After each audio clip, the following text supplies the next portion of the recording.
আশ্রয়হীন, ভূমিহীন এবং মৌলিক অধিকার বঞ্চিত মানুষদের আর্থসামাজিক এবং অন্তর্ভুক্তিমূলক উন্নয়ন নিশ্চিত করবে।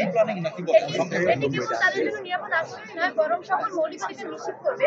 সংবিধানের 16 অনুচ্ছেদে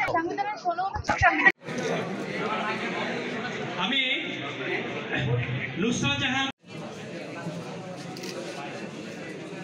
ফটো সেশন শেষ হওয়ার পরে সুশৃঙ্খলভাবে যার যার আসনে চলে যাবে। এই বাকি 3 জনকে দেওয়ার জন্য আর আমাদের শিক্ষার্থী যারা সকল শিক্ষার্থীকে আমাদের পক্ষ থেকে এত অল্প সময়ের ভিতরে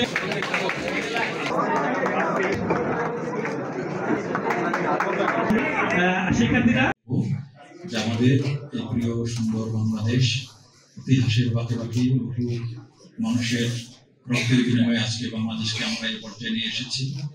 সেই সমস্ত শহীদানের আত্মদান এবং রক্তত্যাগ এবং তাদের জীবন বিসর্জনের জন্য আমরা কি করতে পারি?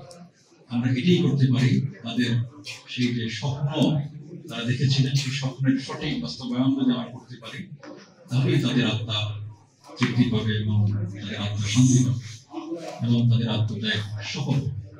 সেজন্য বাংলাদেশকে উন্নত দেশে পরিণত করার জন্য আমরা ছাত্র, শিক্ষক, কর্মকর্তা, নীতি নির্ধারক, প্রশাসক, সাংবাদিক, গবেষক যে যেখানে আছে আমরা প্রত্যেকেই নিজ নিজ দায়িত্ব পালন করব।